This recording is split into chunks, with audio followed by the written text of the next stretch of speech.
Почитувани гледачи, добро вечер, од мене Александар Бечиклиски. Денојава една од најактуелните теми во Република Македонија е поставањето на Safe City системот, имплементиран во сите поголеми европски градови. Исто така постојано актуелна тема и начинот и квалитетот на состојбата на патиштата во Република Македонија. И по тој повод вечерва со мене е човек кој директно, јасно и стручно може да одговори на овие прашања поврзани со безбедносниот систем на улиците, проектот Safe City, како и сообраќајната инфраструктура во Република Македонија. Тој е актуелен председател на Друштвото за патишта и редовен професор на Градежниот факултет. Со особено задоволство вечер разговараме со професор доктор Горан Миовски. Добро вечер. Добро вечер. Добро дојдовте во Проверитас. Драго ми е што одвоивте време да бидете гости вечерва во ова емисија. За да бидеме поблиски до публиката, ќе може со Горан да ви собраќам. Да, слободно. Одлично. Најпрво да започнеме една интересна работа која што може би толку не е експонирана во македонската јавност. Кажи ми Горан, што представува Друштвото за патишта и која е неговата улога? Па добро е да ги поздравам вашите гледачи, да кажам дека ова е наше второ интервју. Првото интервју беше некаде во далечната 1993 година. После еден голем спортски настан, кога вие работевте во едно радио. Така. За тоа ќе збориме на крајот. Браво што ме потсети и ти благодарам многу. Така да ова е наше заедничко второ интервју. Добра меморија, Горано, сега случајот ти ме врати се во моментов, јас сум заборел, меѓутоа ми текна до детали комплет. Да. Ме прашавте за Друштвото за патишта. Да. Друштвото за патишта на Република Македонија, така е полниот назив и точниот назив, представува една непрофитна, невладина, стручна асоциација. И само би кажал за вашите гледачи еден куриозитет, дека тоа е една од најстарите стручни асоциации во Република Македонија, која што е формирана некаде во октомври 1967 година. Од тогаш па до денес таа стручна асоциација работи како невладина, стручна, непрофитна асоциација која што ги, да кажеме, ги прибира интересите односно инженерите, градежните инженери од областа патишта, затоа што и ние имаме повеќе поделби инженери од Градежниот факултет кои што сме, и ги, да кажеме, ги застапува нашите права, интереси, понатаму подготвува разни воркшопови, работилници со цел за доедукација на оној инженерски кадар со кој што го имаме на располагање. Истражувачка дејност се бавите исто во ова друштво, во склопот на ова друштво со истражувачки дејности одредени? Да, често пати друштвото го вклучуваме во некои научни проекти кои што се случуваат на Градежниот факултет или во Македонија, или пак во некои, да кажеме, дополнителни активности како што се соработка со останатите стручни асоциации во Република Македонија. И една од поголемите обврски и задачи кои што сме ги имале е организацијата на македонските конгреси за патишта, кои што ги започнавме во 2019 година, првиот македонски конгрес, 2022 вториот, и неодамна на 6 и 7 ноември го одржавме третиот македонски конгрес за патишта. Инаку што се збори на овие конгреси за патишта? Што е па тоа представуваат научно-стручни конгреси на кои што, да кажеме, само за ваша информација, како расте интересот за тие конгреси. Драго ми е што јас како председател заедно со луѓето кои што работат со мене успеавме, знаете, кажав кога е формирано друштвото некаде октомври 67 година, па првиот конгрес го одржавме дури во 2019 година. За разлика од нас, дури србите има одржано до тогаш 3 конгреси, хрватите 10-тина, словенците 15-тина, во Бугарија исто така некои 15-тина конгреси, дури една Албанија одржа еден конгрес, а ние, која што во тој период беше многу позади нас, а ние немавме ниту еден. Така се мобилизиравме, добивме поддршка, да кажам, од градежните компании во Република Македонија, заради тоа што тоа представуваше и нивни заеднички интерес во презентација на она што го работат, во презентација на нивните проблеми кои што се среќаваат при изведба и така натаму, и добивме несебична поддршка од сите градежни компании во државата и го организиравме првиот конгрес на кој што, ќе ви кажам, имавме некаде околу 300-350 учесници од 20 на држави од Европа и некаде околу 50 на научни трудови. Веќе на вториот конгрес 2022 година кој што го одржавме после корона кризата, имавме околу 400 активни учесници, 77 научни трудови и веќе се виде значителен пораст и вреднување на луѓето од Европа, од стручната фела, дека го вреднуваат овој конгрес како релевантен за искажување на работите кои што ги работат и нивните научни и стручно-професионални достигнувања. При тоа, особено сум горд на последниот конгрес, третиот конгрес за патишта, кој што го одржавме, како што кажав, на 6 и 7 ноември оваа година. Инаку, генерален покровител ни беше нормално колегата по професија, значи председателот на владата на Република Македонија, професор доктор Христијан Мицковски. Да, затоа кажав колега по професија. И он беше генерален покровител на настанот, го одржавме третиот конгрес, имавме 26 држави учеснички, односно 22 од Европа плюс 4 држави дополнително имавме од Соединетите Американски држави, од Либија, од Турција и 2 учесници од Иран. Имавме некаде, верували или не, повеќе од 500 активни учесници кои што беа на конгресот. Браво. И ја пробивме на, да кажам, психолошка бројка, со што станавме еден од најуспешните конгреси. Имавме повеќе од 100, некаде 105, грубо 107 научни трудови кои што беа доставени до конгресот и беа презентирани на самиот конгрес. Така се гледа дека си сакаш водата, со многу љубов го збориш цело тоа. Да. Овде на маса имаме неколку изданија на патишта, така се вика. Тоа е дел од проектно во ова друштво. Да. Ова е научно-стручното списание Патишта, ова е последниот 21 број кој што го издадовме. Започнавме да го издаваме, јас тогаш бев млад инженер, бев секретар на друштвото, во април 2002 година, излегуваше 2 години, па прекина после неколку издадени броеви, меѓутоа, повторно смогнавме и долго време немаше, да кажам, такви едноставно беа приликите, односно неприлики, не излегуваше, меѓутоа тоа како да недостасуваше. Некаде 2018 година, пред конгресот во 2019, повторно смогнавме сили, се изорганизиравме една екипа на колеги инженери, го издадовме 10-тиот број на ова списание и од тогаш, освен во корона кризата, кога само еден број излезе, секоја година излегуваат минимум 2 до 4 броја, така да во него ги објавуваме најзначајните трудови кои што се од конгресите, од кои што ќе пристигнат до нашата редакција, да. Збогатено е со интервјуа со успешни инженери или успешни стопанственици кои што делуваат во нашата област во градежништвото и се трудиме дополнително да го осовремениме списанието со интервјуа со ректори од универзитетите од Македонија, од странство, во еден од броевите, например, во овој јубилеен 20 број, кој што ни е, да кажаме, најдобриот убедливо број подготвен, од кој што сум најзадоволен, тој јубилеен број 20, во него имаме интервју со премиерот на нашата влада, со ректорот на универзитетот од Загреб и во секој број се трудиме така да има нешто дополнително што ќе ги заинтригира нашите читатели да го прочитаат. Би сакал само да истакнам колкаво е значењето на овој број на Патишта. Верувале или не, последните 3 броја го печатиме во тираж од 1500 примероци, што можеби тоа е голем број дури и за еден дневен весник во Република Македонија. Веќе и изданијава книги се 500. Да, исто така го објавуваме и на интернет, меѓутоа ги објавуваме трудовите на англиски јазик, само ги ставаме на нашата веб страна, односно на веб страната специјализирана од списанието кое што го имаме. Јас сум главен и одговорен уредник на тоа списание, водам сметка за него да излегува, да има квалитетни, да кажам, статии, квалитетни трудови, така натаму. И уште една работа, исклучиво наменети за област Патишта. Во Европа има некаде само 4-5 списанија, од кои што едно е нашето.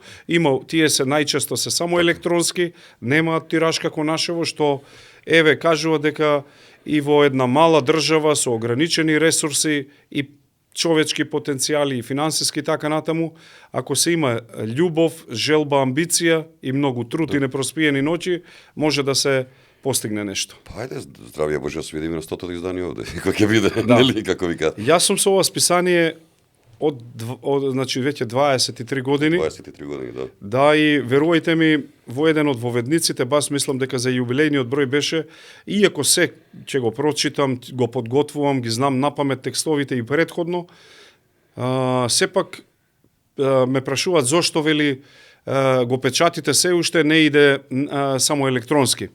Знаете, чувството вака кога прв ќе го земам бројот, кога ќе го отворам и помирисам, му се радувам како на новороденче. Буквално така. Па тоа е дело, во секој случај. Заради тоа што самиот јас знам, не би ги замарал гледачите сега, колку труд се вложува во него за да излезе од печат. Да, во секој случај и издаваштвото е многу тешка работа во денешно време. Имав неколку гости од разни сфери кои што се жале на таа работа.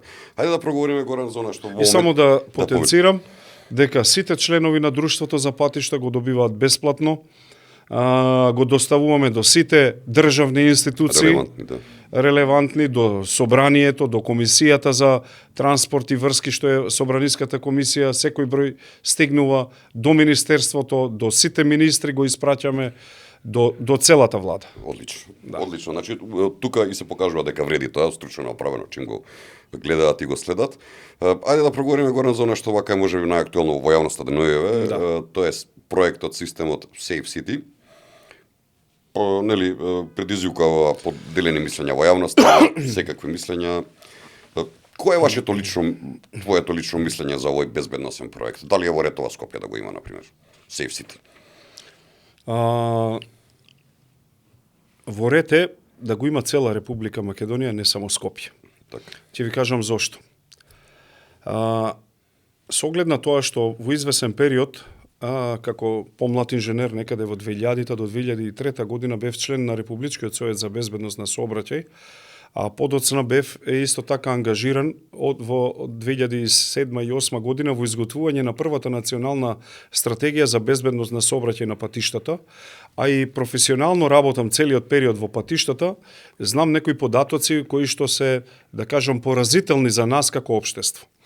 На што мислам тоа? И тоа ќе ви долови дека сум секако за овој систем, така. Меѓутоа со некои дополнителни корекции кои што би требало да ги имплементираме. Така, кои се неговите недостатоци? Да, меѓутоа еве гледам дека и во изјавите на одговорните авторитети кои што се во таа област, гледам дека и они имаат таков пристап што е за поздравување. Значи во Република Македонија се води педантна статистика колку има сообраќајки случено низ годините, понатаму колку од тие се материјална штета, колку се повредени, колку има за жал починати во тие сообраќајки и така натаму. Пикот што не натера во 2007 година да размислуваме и да се изработи првата национална стратегија за безбедност на сообраќај на патиштата беше тоа што имавме, верували или не, 199 жртви на патиштата. Па тоа во војна не се губа толку луѓе. 199. Во воениот конфликт имавме 100. За една година збориме, така? За една година. Само во 2007 година ви кажувам релевантен податок. Да. За жал, во годините пред и после тоа, тој број се движи некаде околу 150, 120, 130 варира, меѓутоа 199 беше страшна работа. Колку тоа значи? Значи дека и тоа дополнително имаше уште некаде за 5000, околу 6000 сообраќајки случајно во годината, од кои што 4600 повредени. Што за држави, како Република Македонија, со нецели 2 милиони жители, тоа е неверојатна бројка.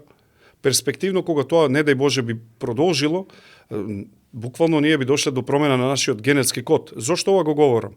Заради тоа што уште дополнително, ако ја погледнете статистиката, кои се највеќе кои што погинуваат во сообраќајни незгоди, ќе видите дека тоа се главно или во најголем процент се млади луѓе. Да. Еднината на оваа држава. Понатаму. И оваа бројка сепак за жал е уште полоша. Зошто е полоша? Заради тоа што по нашите, да кажам, водење на евиденции се евидентираат само оние кои што починале на лице место.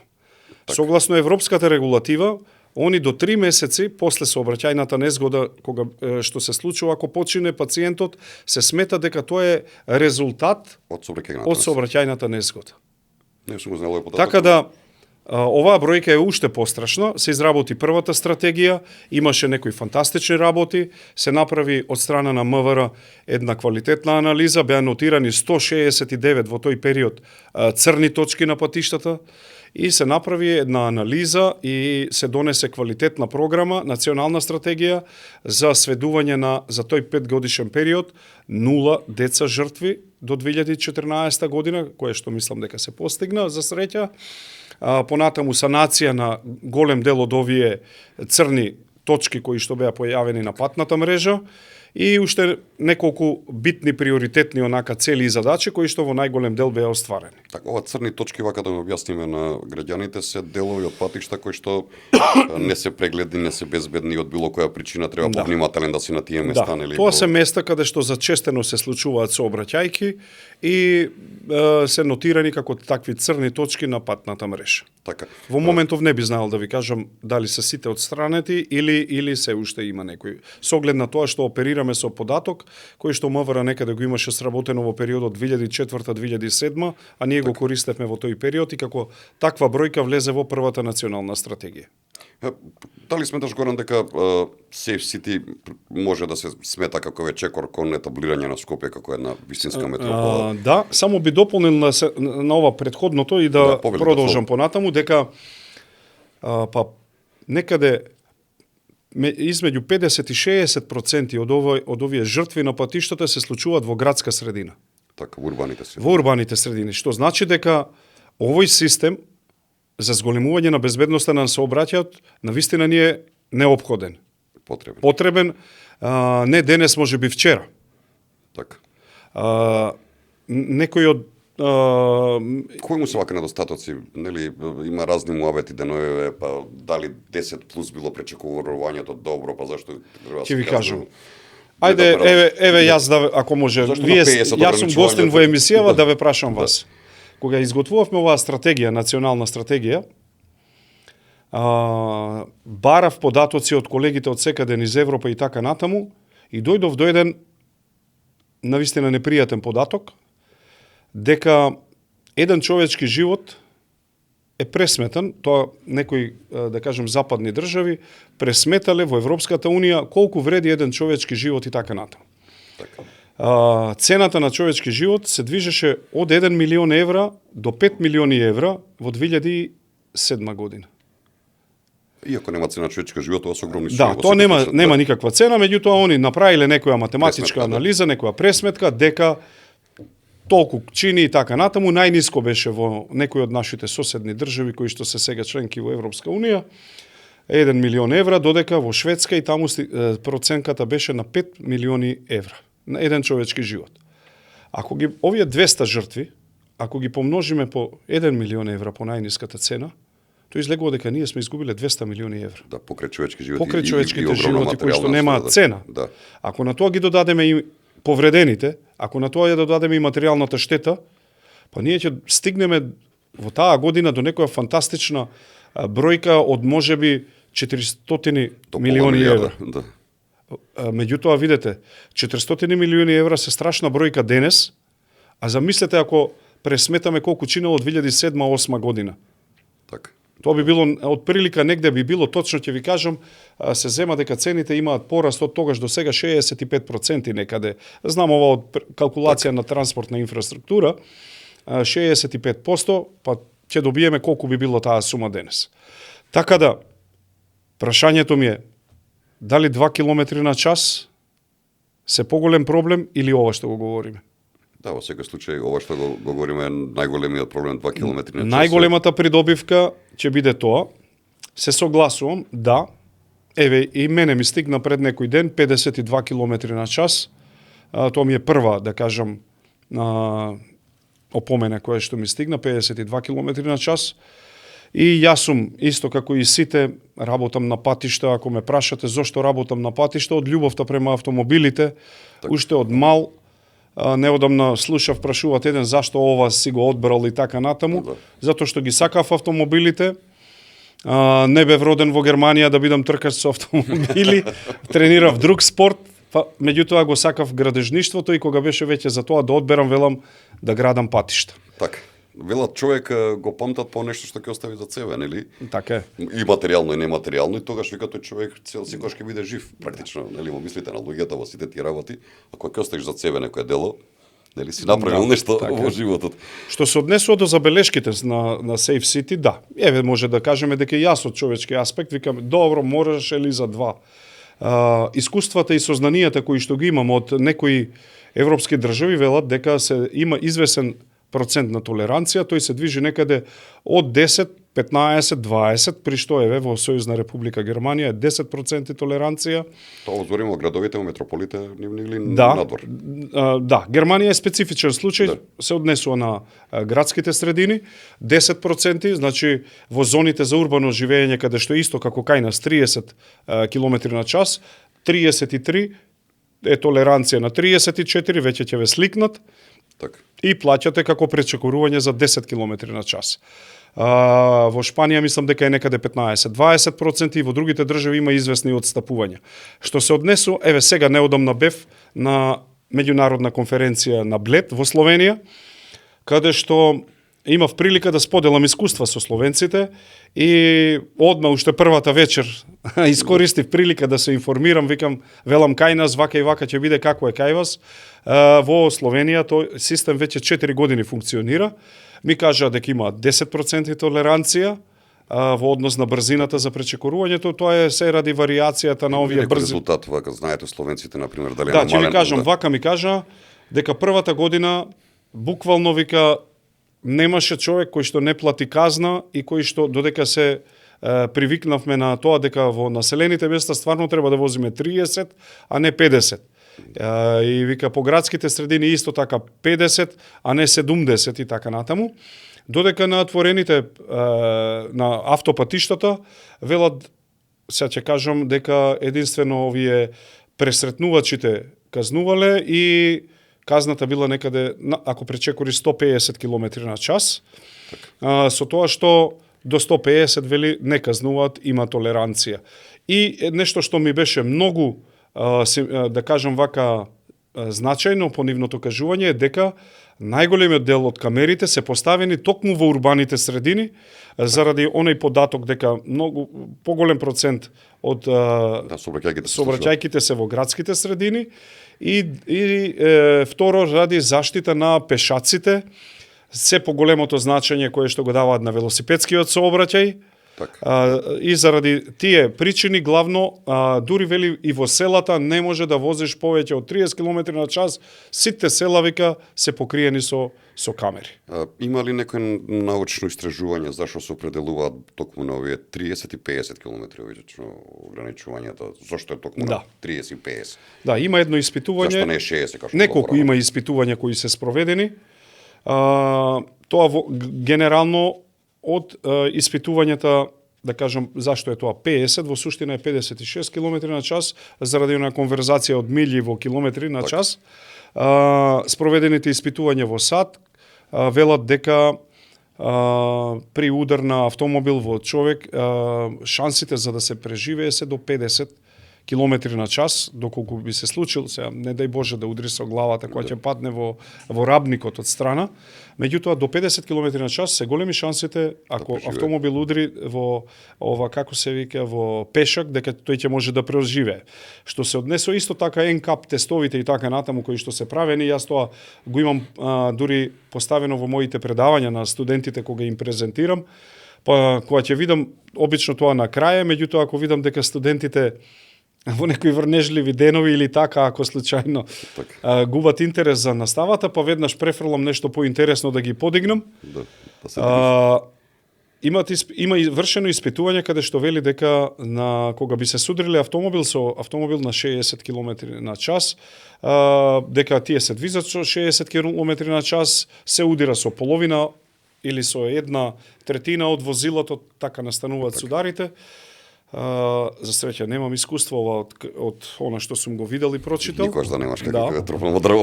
Да не даде Господ да има некој. И настануваат повреди само на ногата, на десната подколеница, евентуално на рацете, додека на веќе некој 76-80 км на час воланот удира во градите и така натаму, доаѓа до посериозен судар, возилото удира со некои 70 на километри на час и тогаш се случуваат поголеми повреди, а веќе со поголема брзина од тоа се јавуваат внатрешни крварења и доаѓа до можност за трагични последици. Затоа се тие ограничување на брзините, например, ако ме прашате на магистралните патишта кои што се двонасочни патишта, на експресните патишта и така натаму, заради тоа е максималната брзина таму ограничена до 110 км на час. Инаку уште ова само дозволете, што се однесува до брзините, јас сум љубител на брзините, да, би сакал да има подобри ова. Кај нас автопатиштата, согласно законот, е дозволена максимална брзина 130 км на час, на некој од автопатиштата е 120 км на час, некаде 110 согласно техничките прописи во планински реони може да биде на 80 км на час, меѓутоа гледачите треба да знаат дека на автопат има и минимална брзина, тоа е 60 км на час, испод која што возилата би биле казнети ако се движат со помала брзина и за споро возење, дека за бавно возење, така е. Така не знам ова. Во секој случај, убаво да се научи на стари години некои работи. Еве, говориме за возачите за сообраќајот во Македонија, дека, нели, Safe City, тоа е сега приказна која што ќе не натера да возиме многу посовесно и веќе возиме неколку дена. Да. Јас практично се смеам кога се возам, почнувам да ги запознавам луѓето околу мене, ги гледам околите, кои што претходно не сум ги гледал. Ама и побрзо и стигнувам, па нема застој. Тоа е друг еден момент. Кажи ми, Горан, еве, говориме за луѓето што возат возила. Што е со пешаците? Имаме ли култура ние како пешаци во Македонија, во Скопје, понатаму да знаеме како да се однесуваме во сообраќајот? Тоа е двосмерна улица, би рекол. Не е само, нели, возило тука. Не е само до возачите. Тука и пешакот е од другата страна. Имаме ли култура? Знаеме ли да се однесуваме? Ќе ви кажам една анекдота. Имаше на некој од порталите пред извесен период некоја холанѓанка која што дошла во Македонија да живее и така натаму, ги опишува македонците како најљубезни, најкултурни, да кажам од оние кои што имала ни својот животен век да ги сретне можност, како таква нација не опишува, меѓутоа тоа важи се до моментот додека не седнат позади волан. Веднаш стануваат конфликтни, зошто ми пресече пат и така натаму. Културата на еден народ или состојбата во една држава најлесно можете ја видите на граничен премин, ќе ја видите на автопатиштата и ќе ја видите во сообраќајот. Ценам дека имаме доста да поработиме во тој дел. Вклучително на сите учесници во сообраќајот. Потребна ли едукација и за пешаците? Значи, кампања да се направи со спотови дека на пешачки премин не треба со мобилен да одиш, дека нели кај што нема светлосна сигнализација на пешачки премин треба да се соберат група тројца па да поминат, а не еден по еден како што одат кај нас овде. Има многу работи кои што јас ги читав, не ги знаев, како пешак, често пати не сум знал дека треба група да бидеме, дали мобилен дека не треба се користи, како треба да се оди. Па како да ви кажам, видете, искуствата за сите овие работи кои што прашавте можеме ги гледаме секој пат кога ќе излеземе низ Европа, на сите семафори таму има копче кое што се притиска, се собира група, ви се отвара зелено, преминувате и така натаму. Неодамна бев во посета на Минхен, во Сојузна република Германија, имав прилика да видам дека број еден во сообраќајот е се шинските возила кои што служат за јавен транспорт, број 2 нема да верувате, велосипедите. Само трамвајот застанува пред велосипедот. Автомобилите, автобусите, сите запираат, велосипедите имаат предност. Јас мислам ние да го пресликаме тоа како оној прв ден кога проработе Safe City, па не знам што ќе се случи кај нас ако ги пуштиме велосипедите да имаат предност, да поминуваат измеѓу автомобилите, да застануваат пред автобусите и така натаму. Тоа е една од причините зашто и ние толку кај нас, да кажам, не е тој тип на сообраќај велосипедскиот застапен, а навистина имаме подобри можности за развивање на тој тип на сообраќај од една Германија, например, каде што почесто врне и дожд и снег и така натаму, отколку кај нас. И поевтино и побрзо, би рекол во секој случај. Кога говориме еве за меѓутоа, само да надополниме дека тука е многу битна и инфраструктурата. Значи, имав прилика да видам дека не е тоа само да се обележи пешачка патека како што најчесто кај нас се прави, меѓутоа навистина да се овозможи, постојат два типа на патеки.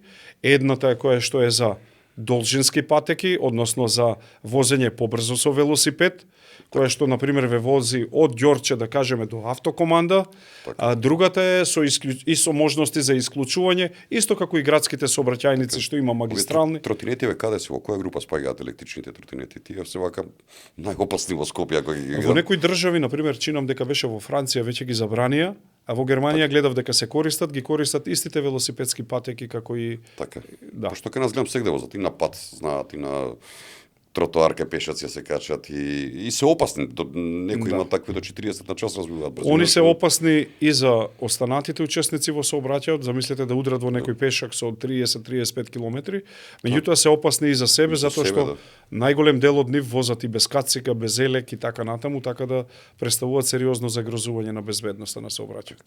Има уште едно прашање би сакал поврзано со Safe City да го продискутираме. Секогаш во Македонија нели имаме луѓе кои што сами по себе се вика дека не е добро, нели не е убаво направено. Има и таква една група во Македонија која што е активни на мрежи ведено век и која што се буни околу висината на казните за што се добиваат со Safe City. Дали се оправдани нивните реакции? Дали се ова превисоки казни или се нормални или па се ниски казните? Знаеме кај нас се опасно по джеп кога ќе удрат во Македонија или викаат. Видете што, како да кажам, прашањето е сега, имаме цел да ги намалиме жртвите и да кажеме и сообраќајките во државата и сите оние после тоа, нека не бидат само жртвите, дај Боже да нема жртви, а повредените? Отсуствувањето од работа, од нормален живот, материјалните штети и така натаму, или не? Неодамна, нели, сега е времето на слави и така натаму, и била многу дискутираат на маса, велат, многу е висока цената за поминување на црвено, за пристигнување на полна линија и така натаму. И го слушам муабетот и велам, добро, кажете ми колку е цената да не поминеш на црвено на семафор. Човечки живот. Во најмала рака, нели? Нула денари. 0 денари, да. И спасуваш. Па вика нема казна. Не поминувај на црвено. Да. Не поминувај на црвено. Па така и треба. Да, сосема се согласувам со тебе и тоа е една од побитните работи кои што треба да ја учиме ние овде во Македонија. Спомна пред малку, само по себе ми се наметна ова прашање дека во поголеми градови во Минхен, нели, град од 2,5 милиони жители, шинските возила се на прво место, велосипедите и така натаму. Беше дел од екипата со градоначалникот Орце Ѓоргиевски кога ве собра најврвните инженери во градов Скопје, 5 луѓе бевте. Сакам да прашам, тогаш се наметна и една идеја од градоначалникот на град Скопје дека ќе го употреби и шинскиот превоз во град Скопје. Говорам за воз од Зеленниково кој што ќе доаѓа редовно, нели, до железничката станица во Скопје. Ќе помогне ли оваа приказна колку туку да се растерети оние гужви? Знаеме, Скопје на Сабајле, влезовите на Скопје се ужас, нели, со луѓето кои што гравитираат надвор од Скопје. Би сакал да кажам дека секако дека очекувам дека ќе помогне.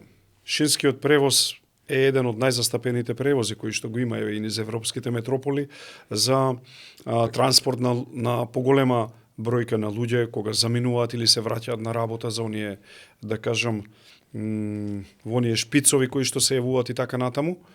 Меѓутоа, секако дека тоа ќе помогне, меѓутоа треба да гледаме интегрално решавање со останатите типови на сообраќај. Што мислам во тој поглед интегрално решавање? По тоа подразбирам дека треба да направиме добра конекција, да имаат луѓето добра пристапност, односно можност за да го користат тој шински превоз, посебно на овие кои што се, да кажем, од периферијата на Скопје, за да може да стигнат до Скопје. Понатаму шинскиот превоз има приоритет во однос на другите заради приоритет и при движењето, меѓутоа предност му се дава во западноевропските држави заради тоа што тоа е навистина поеколошки, е на струја и така натаму, нема загадување како што го имаат, што го прават и моторните возила. Па и носи еден воз на композиција многу повеќе него 10 автобуси, да речеме, да, или така. Така е. И меѓутоа овој дел кој што напомнавме во тој интегрален пристап за решавање на проблемот со транспортот во Скопје, треба да се направи и осовременување и она што го кажавме, изградба на велосипедски патеки, на велосипедски да ги наречам магистрали, па собирни улици, да има можност на вкрстување на повеќе локации на различните типови на сообраќај. Тоа моите колеги го викаат мултимодален транспорт, значи да може да тргнете и пешки, да изнајмите велосипед или да одите со велосипед, па да го оставите велосипедот, да се качите на воз, да стигнете до друго место за воз и така натаму. Или, например, за некој од Зелениково кој што доаѓа до центар, ама треба да отиде до Капиштец, да може од таму некаде каде што ќе има негде железничка станица, да може од таму да земе свој велосипед или да го рента, да отиде до работа, да се врати назад и така натаму. Така. Мислам дека кога би се гледало така, секако дека ќе придонесеме за подобрување на сообраќајот во Скопје. Па да, со оглед на тоа, Горан, многу добро знаеш оде барем во Скопје, кој ќе заврне, кога излезеш на улица, во секое возило по еден човек. Таа култура мора да Јас ќе ви кажам, се уште сум под импресии од она што го видов во Минхен. Таму ќе ви покажам фотографии, ќе видите постојат специјални, значи несватливо за нас. Во тој период кога бев таму температурата беше меѓу 0 и 5 степени Целзиусови, кога кај нас беше навистина топло и можеби и со куси ракави уште. И при дожд, при се едно со кабаници возат велосипеди, родителите во специјални на специјални велосипеди напред со количка. Нивните деца, две дечиња седат покриени со кациги и ги водат во школо, ги возат до школо и продолжуваат на работа. Кај нас во рок од пола сат трите колики излезат од една куќа. Да. Сега со посебно светите. Веројатно треба да се поработи, особено знаете, особено да се поработи она што вие го кажавте на пропагирање на велосипедизмот, дека е навистина поеколошки, поздрав начин на транспорт, наевтин. Велосипедот е едно најсовршените работи што ги направил човек, да. Според мене машина најсовршена. Во една прилика на шетање така низ Франкфурт, еве да ви кажам, имав прилика да видам како две учителки, едната напред, едната позади, двете оделенија ги водат на велосипеди, едната напред, едната позади, и две оделенија возат по велосипедска патека која што поминува низ главна градска сообраќајница. Тоа е она едукација која што е исклучително битна да се започне уште од најмалата возраст. Се сеќавам на времето, јас уште од некаде трето, четврто оделение одев на тие надпревари пионерски семафор, ако се сеќавате. Да, со пони точак што ги поминувавме ние, така градско државно, па така. Оставија тие, да кажам, и врз мене впечаток, надпревари, доживување, учење на нови работи, па во тоа време, ако се сеќавате, предпоставам, пошто сме тука некаде. Тука сме, да, генерацијски. Средината на прошлиот век. На шега кажувам така. Имаше можност за предвремено решавање на тестови, да добиеш за мотоцикл, да возиш и така натаму. До 50. Да. Така беше до 50. Да, така да сето тоа не стимулираше да ги прифатиме и да ги научиме тие правила и прописи. Томосче или Апенче беше главен дечко градов, нели на времето како викаат. Ајде надвор да излеземе малку надвор од Скопје. И сето овие примери кои што ги чуваше по Европа си ми наметнуваат едно прашање. Дали ние во моментов како држава располагаме со квалитетна патна инфраструктура и каде сме во однос на регионот, да речеме, со нашиот регион со патиштата. Не говорам за Европа, говорам за овој регион. И што е потребно на Македонија за да го подигне инфраструктурниот квалитет на патиштата? Да. Вака ќе ви кажам, значи ние како Република Македонија водиме нели почетоци од заедничката држава СФРЈ со останатите републики. И имавме некоја патна мрежа која што беше до определен степен изградена некаде до 92 година, до самостојувањето на Република Македонија. И затекнавме некои, да кажам, солидни услови, солидни технички прописи кои што ги имавме и така натаму. Некаде после тој период се јавува известна стагнација во развојот на нашата патна инфраструктура, се до некаде 99-2000 кога повторно во тогашната влада започнува со некои поголеми активности при изградба на некои автопатски делници и повторно овој бум во изградбата кој што се периодот измеѓу имало нешто што се случувало во делот на изградбата, Меѓутоа, знаете, работата во поглед на патиштата ја делиме на два дела. Првиот дел е изградба, вториот дел е управување и одржување со изградените Двете патишта. си што битни. Двете се подеднакво битни, дури можеби овој вториот дел е побитен. Одржувањето, за тоа зборим. Да, заради тоа што вие градите пат, меѓутоа тоа би дошло по народната поговорка, подобро да имаш, како се вели, врапче во рака, отколку гулаб на гранка. Така. Што сакам да кажам со тоа? Дека да, ние имавме еден период на не каков таков континуитет во изградба, меѓутоа, за разлика од нас, останатите држави, ако ги земеме како пример Хрватска, Словенија, направија своји петогодишни планови и во тие петогодишни планови прва петолетка, втора петолетка ја реализира за некој период од 10 години својата патна инфраструктура, така да слободно можеме да кажеме дека тие две држави се меѓу лидерите во Европа по состојбата со нивната патна инфраструктура. Добро, со оглед на тоа дека ние од пред години и пол па назад, од 8 години, ни една шајка не се закова, нити се направи што патната во структурата, нели, на патишта во Македонија најавува често пати, нели, лопати фрла, кршеа, правеа, па коридори, ама ние нигде не видовме асфалт. Како се вика во тие години, така да добри сме сега во моментов. Сега во моментов има да кажем еден градежен во ова, видете. Инфраструктура значи буквално од латински во превод значи база, основа.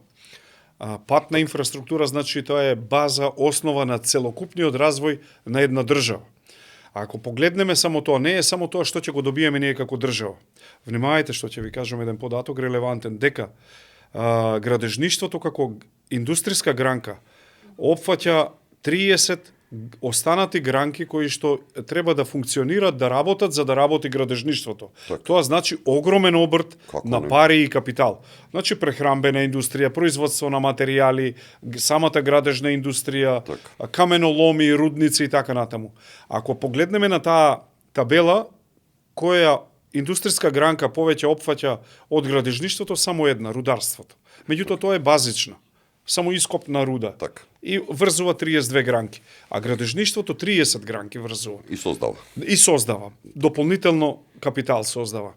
Во американската литература некаде прочитав дека вели, ако го процениме вкупниот капитал на една држава, е како едно цело, 100%, а единствено транспортната инфраструктура е со две цифри.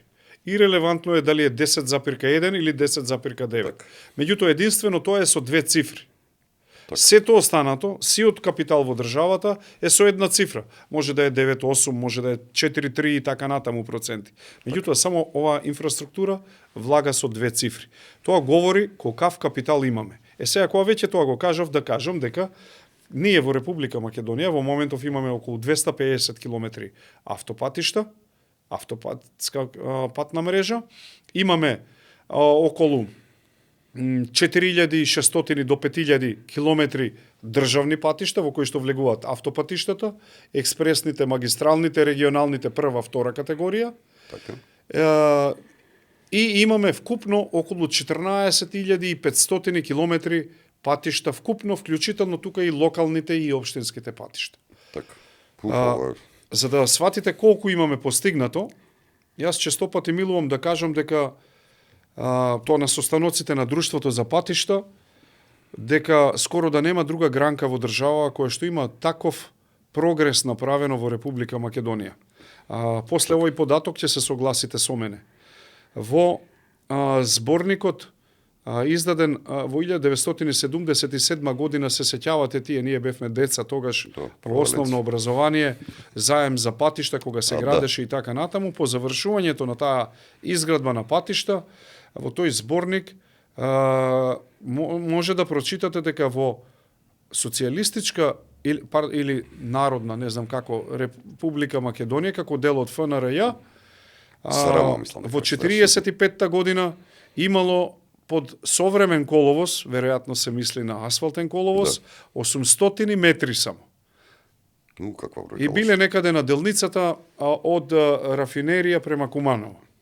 Ако ова го споредите со овие 14.500 километри патишта што ги имаме денес, ќе се согласите дека во ниту една друга област немаме остварено поголем напред. Таков успех, во секој случај. Во едно од гостувањата во нашата емисија гостуваше и председателот на владата Мицковски, кој детално тоа зборуваше за развојот исто на инфраструктурата и истакна дека Македонија е стратешка точка каде што се вкрстуваат два паневропски коридори, нели тоа се 8 и 10. Да. На кој начин државата може да искористи најмногу оваа позиција која што имаме со овие два коридори? Кои се бенефитите за Македонија? Да. Видете, тие коридори, за волја на вистината мора да истакнам дека не ги измисливме ние како генерација, ниту ни генерацијата пред нас, туку коренот го водат од старите антички патишта, тоа е Вија Игнација, кој што поаѓал од Рим, и Вија Апија патот низ Италија, па преку морски пат стигал во Драч, од Драч преку територијата на денешна Република Македонија, понатаму преку територијата на границите на Македонија, поминувал и завршувал до Блискиот Исток, до Ерусалим. Исто така, тоа е коридорот Исток. За етничките граници на Македонија. Да. Исто така и овој другиот коридор, Север-Југ, тоа е коридор кој што е, да кажам, дел од коридорот, повторно римскиот патен коридор, Вија Милитарис. Римјаните биле нација која што сватиле дека единствена доминација може да остварат само доколку имаат добри патишта и затоа голем дел дури и сознанијата кои што и ние денес ги користиме потекнуваат од нивно време, само се покачени стандардите. Па да, човештвото така се развивало, што се училе прво патот на свилата, Вија Игнатија, нели, тие големите империи тоа го и ги чувале патиштата, ама и го поврзувале светот. Да, па има една, па видете, има една, како да кажам, едно тврдење кој е најзначајниот пронедок во историјата на човештвото.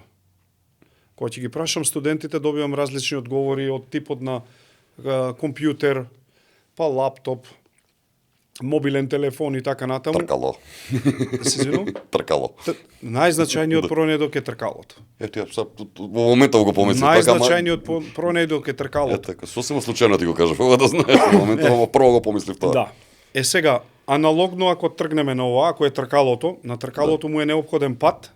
Така. Значи дека патот е веднаш на второ место после тркалото. Така. Дури ако ме прашате и што прво како свесен чин првобитниот човек направил, па пробивање на пат за да стигне до некоја пештера. До негде, да. Многу од студентите на ова прашање ќе погрешат и ќе кажат па направил куќа, што не е точно.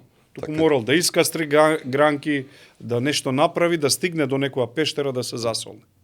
Така да ова говори за големото значење на патиштата и на патната инфраструктура која што имаме од создавањето на човекот па се до ден денес е така. Сега овие коридори навистина се значајни затоа што се вкрстосуваат повторно на нашата територија.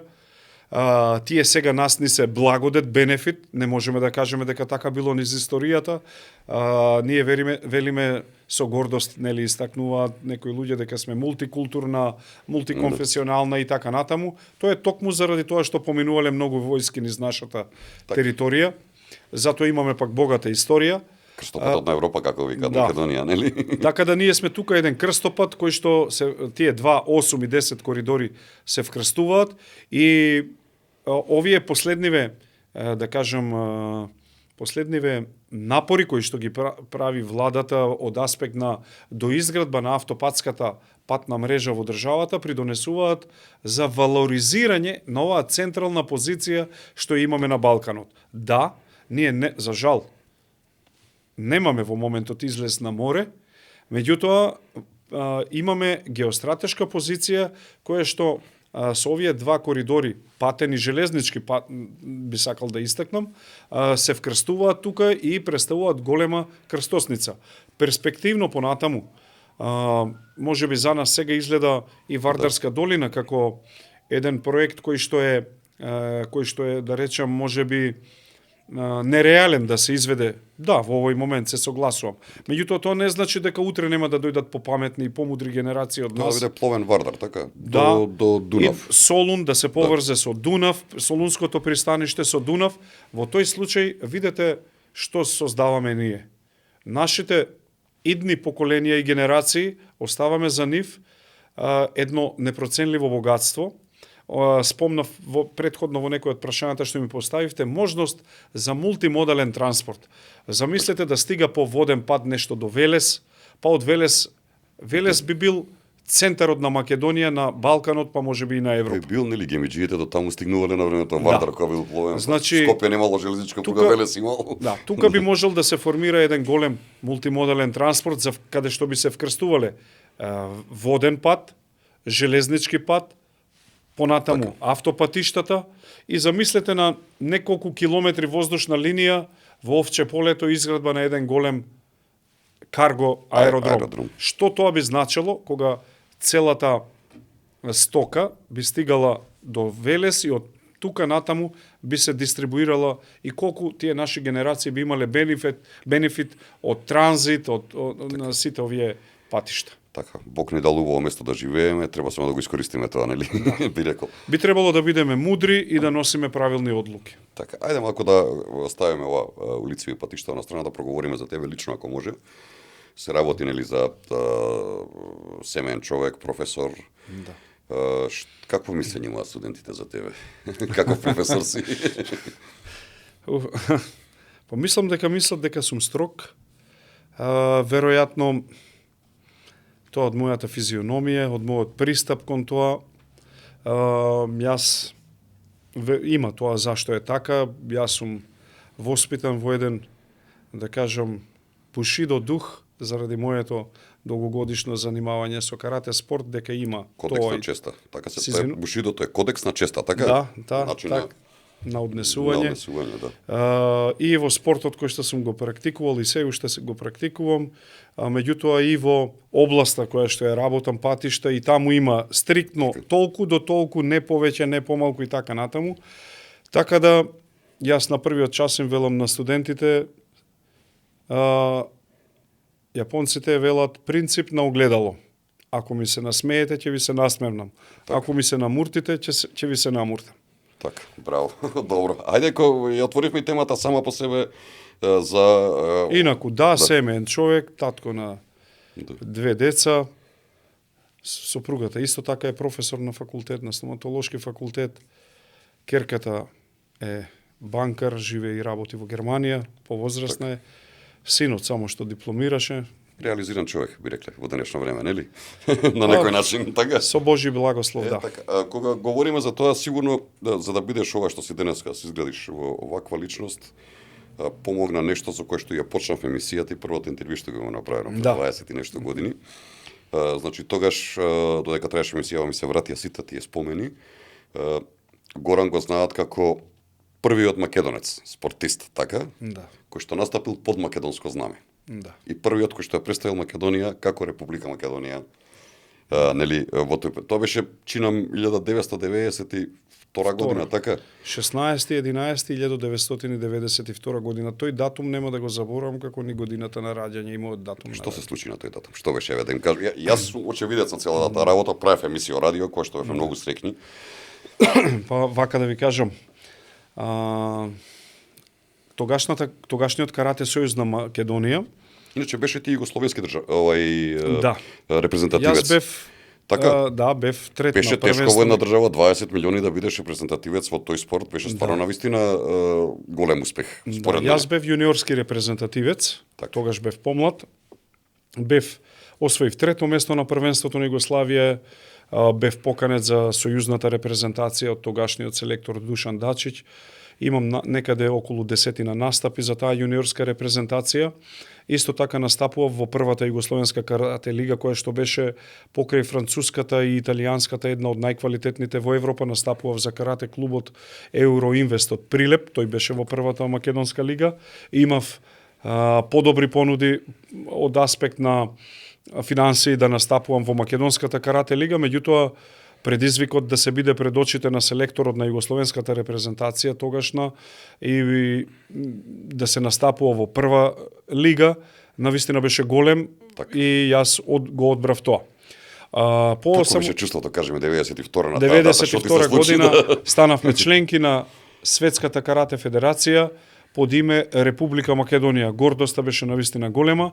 Се одржуваше за нас првото светско првенство во Гранада, Шпанија, на кое што генерален покровител беше тогашниот шпански крал Хуан Карлос, кој што во тој момент беше носител на карате појас, црн појас 4ти дан, исклучително високо признание.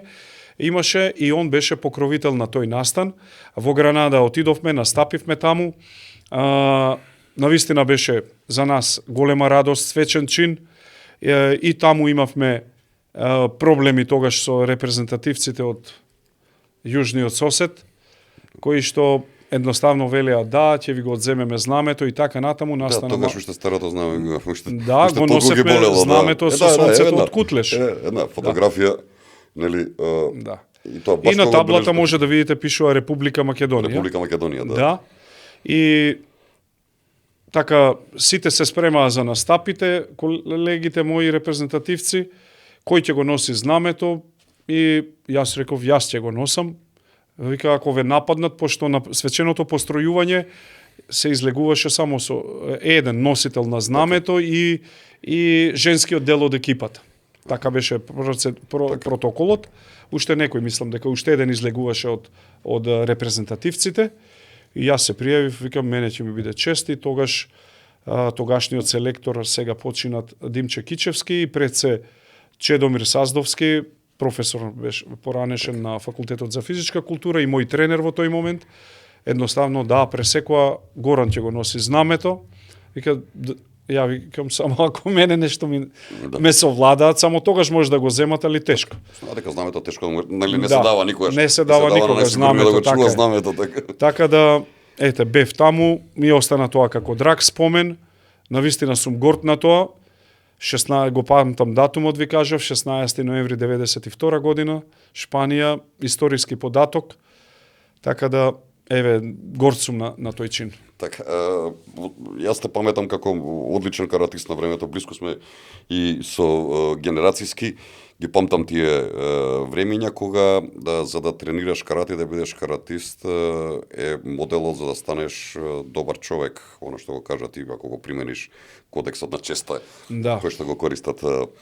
Каратето е еден специфичен спорт кој што можам да ви кажам дека како контираме као Македонија во каратето? Нели имаше некои проблеми со федерации, се кара, се правеа на светско ниво, се случи некаде 98 година, траеше до 2001 година.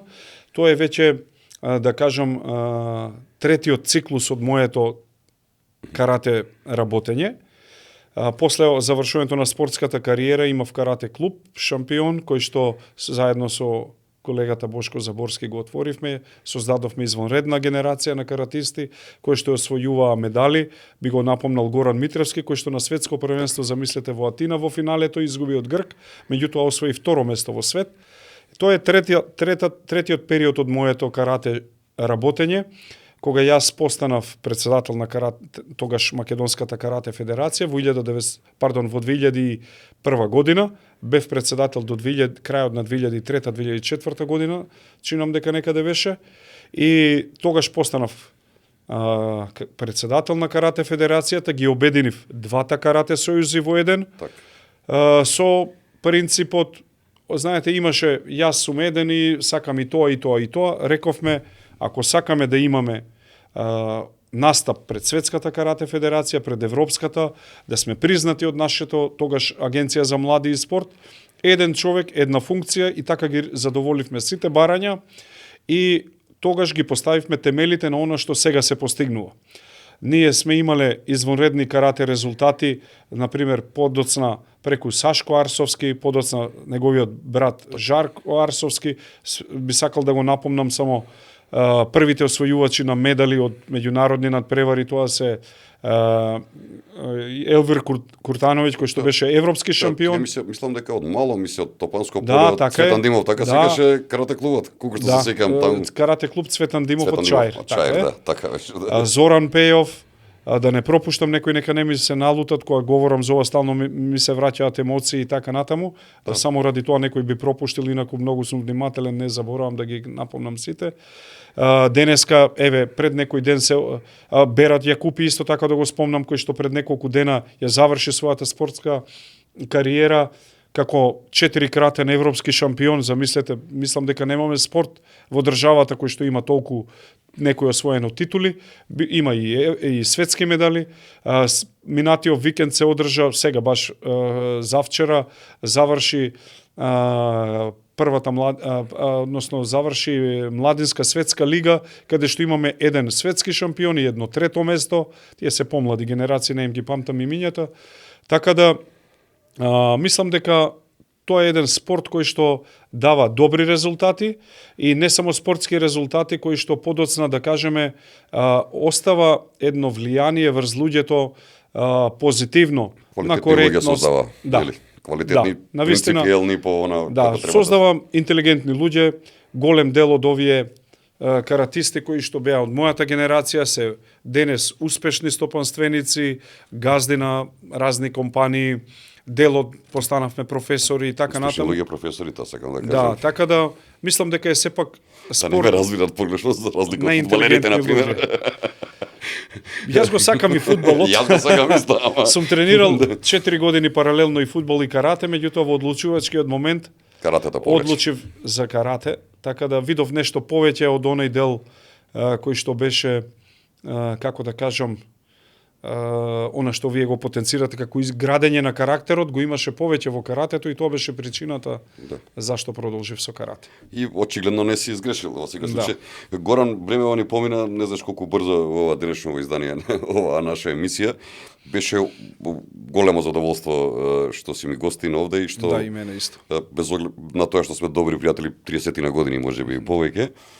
Мене ми останува да ти посакам пред се успех, долг живот и здравје, пред се успех во твојата професионална кариера како професор и ова што го правиш за Македонија со ова друштво како врвен каратист кој што ги пренесува сите тие работи. И како велат, дај Боже да се видиме повторно во прорета за некои убави работи. Да, па видете, она што го спомнавте и вие за каратето, љубовта према спортот, према каратето, денес ја изразувам према науката и према патиштата. Јас често пати им велам на студентите, ќе постигнете успех кога ќе живеете од патишта и за патишта. Јас верувајте ми дека така се трудам да живеам, несебично ги да кажам најпрво се уште се надградувам, се трудам. Во Европа постои вели принцип на учење 3L, long life learning, доживотно учење. Да. Се уште има работи кои што секојдневно, посебно во мојата област во патиштата каде што е доминантна автомобилската индустрија, па и компјутерската и петрохемијата. Значи секојдневно излегуваат нови материјали, нови производи и ми е драго што конечно еве имаме да кажам институции, па дури лица на тие институции кои што ги прифаќаат овие новитети кои што јас преку моето професионално работење и размена на искуства со останатите колеги од странство се трудам да ги имплементираме овде. За среќа имаме разбирање и на тоа се должи и откочувањето на проектот со автопат од Кичево Охрид. Ние веќе од 57 километри, некаде 37 километри имаме во експлоатација. Исто така да работите се гледат. Да. Видливо е веќе, да. Па еве, па не можеш да ја скриеш, твојата професија не можеш да скриеш, мора да се види. Луѓето возат, имаат прилика да бидат и казнети, поставени се веќе и камерите ако не веруваат. Понатаму овие експресни патишта кои што се завршија активно учествува во тие решенија со цел нели да им се овозможи на граѓаните да имаат подобра патна инфраструктура. Така. Би сакал само ова да напомнам, исклучително значајно е. На нашиот трет македонски конгрес имавме гости, видни гости од Европската асоциација. Полниот назив е European Asphalt Pavement Association. Тоа е асоциација која што е формирана заради сознанијата на Европската комисија за преголемото значење на асфалтната индустрија, односно влијание нејзино врз екологијата. Од тој аспект е формирана оваа асоциација, каде што се членки најголемиот дел од земји од Европската унија. Нас тука нагости ни беше на нашиот конгрес, ни беше подпредседателот на ЕАПА, а исто така ни беше и предходниот председател на ЕАПА. На вториот конгрес пак ни беше гостин и генералниот секретар. По она што го видео и од разговорите на нашиот состанок на Блед, заради сето она, значи, што го видоа, што го работиме ние во Македонија, како се трудиме, се залагаме, нашата организација и така натаму, ни беше понудено на нас, како Друштво за патишта на Република Македонија, иако Република Македонија не е членка на ЕУ, да постане членка на ЕАП. Тоа значи за нас една извонредна можност да може од прва рака да ги имаме сите информации и новитети кои што се случуваат во нашата област, да ги знаеме сите промени или апгрейди, иновации во областа на техничките прописи, кои што би можеле, што се вели уште утредента, да ги имплементираме во државата, а исто така ни представува и можност не само да бидеме пасивни учесници, туку и активно да се вклучиме во телата на оваа голема европска асоциација. Зошто е тоа значајно? Значајно е дури дека и утре да почнеме преговори со Европската Унија, едно од главните поглавја кои што ќе ни бидат, ќе биде целта, односно заштитата на човековата околина. Оваа асоциација ЕАПА, меѓу другото, освен она што води сметка за асфалтната индустрија, води сметка за нејзиното влијание врз кое што го има врз човековата околина. Така да чинам дека добивме навистина големо уважување, укажана ни е голема чест и верувам дека со поддршка на моите колеги градежни инженери, со поддршка од градежните компании од државата, се разбира зошто да не и со поддршка од владата на Република Македонија, очекувам дека ќе добиеме поддршка. Впрочем и нашиот премиер е, како што рековме, колега професор, така да за очекување дека и лично од него ќе добиеме, вклучително и од ресорниот министер, вице-премиерот и министер за транспорт Александар Николовски, ќе добиеме поддршка и логистика за она што ни е неопходно да постанеме членки на оваа голема европска асоциација. Ти благодарам, Горан, уште една што беше гостин оваа вечер во Проверитас. Вие почитувани гледачи, не заборавајте да стиснете subscribe и follow, со тоа многу ќе ни помогнете. Следете на сите социјални мрежи, премиерата е во четврток во 22 часот. Ви благодарам за вниманието. Останете поврзани со нас на Facebook, Instagram, YouTube и на нашата веб страница proveritas.mk.